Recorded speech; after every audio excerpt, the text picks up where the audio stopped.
Something is happening in Mexico right about now. And if you're only seeing quick clips on social media, you're not getting the full picture.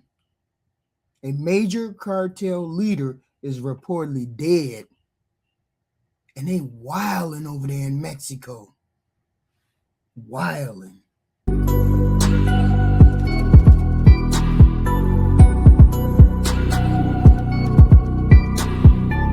We're talking about Nemesio Cervantes, known as El Mencho, the head of the Jalisco New Generation cartel, often called CJNG.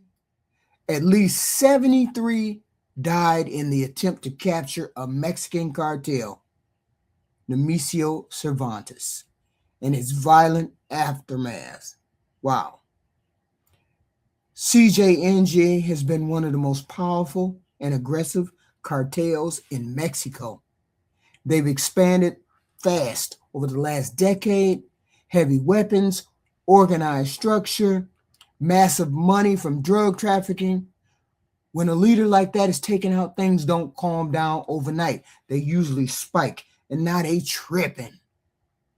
Mexico is on fire. That's what you're seeing in the news.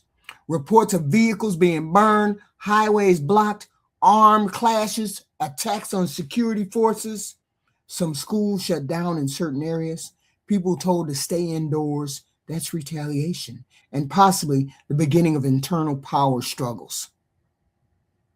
Now, let's listen to the news report. We learned this morning dozens of Mexican National Guard members were also killed.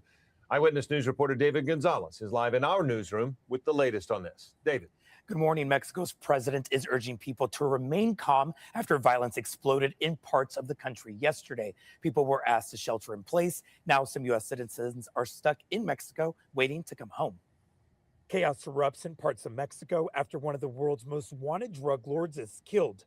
Nemesio Cervantes, also known as El Mencho, died in a shootout with the Mexican military as they tried to capture him near Puerto Vallarta. New video posted online and verified by ABC News shows the military operation against El Mencho. Gunshots or explosions and helicopters can be heard near a wooded area next to a cabin complex where the cartel leader was hiding out. Jalisco New Generation cartel members responded by blocking roads and setting vehicles on fire. President Claudia Sheinbaum says 25 National Guard members were killed in attacks in the state of Jalisco. But Mexican authorities promised peace and security. Today, President Sheinbaum says more than 250 cartel roadblocks across 20 states have been cleared. She added there is greater calm as things go back to normal. Americans are being told to avoid travel until it is deemed safe. You could see the fear in people's eyes. I mean, they were very, very, very concerned. We're all just under the shelter in place, told not to go anywhere, lock your doors, stay inside. The U.S. assisted in the operation by providing information and intelligence, but the attempted capture of El Mencho was carried out by Mexican forces.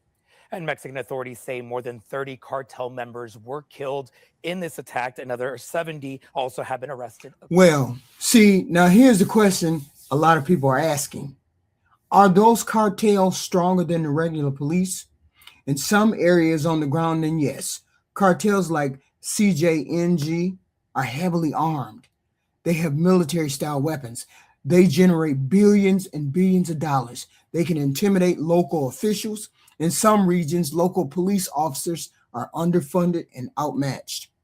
That balance is real. That's wild. But here's the important part. Are they stronger than the Mexican state overall? No.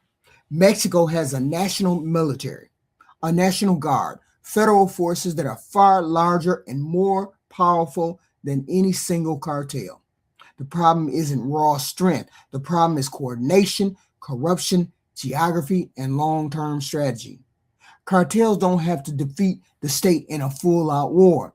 They just have to make enforcement dangerous and costly for you to do it. Now let's talk about what happens if this isn't brought under control quickly. First, risk. You're going to have fragmentation. When a cartel member dies, lieutenants don't automatically agree on who's next. Factions can split.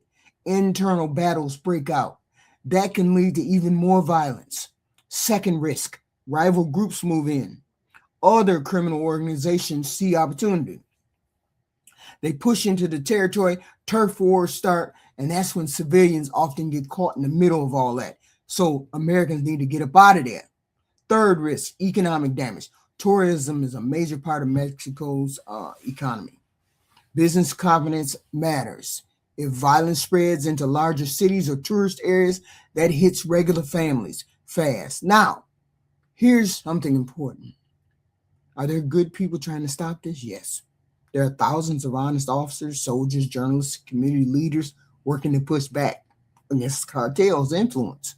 Many of those operate at personal risk. This isn't a country full of chaos. It's a country where millions of regular people are trying to live normal lives while criminal networks operate in certain regions. But here's the hard reality nobody likes to say out loud. Cartels are fueled by the money. As long as there is strong international demand for drugs, especially in the United States, the revenue stream continues.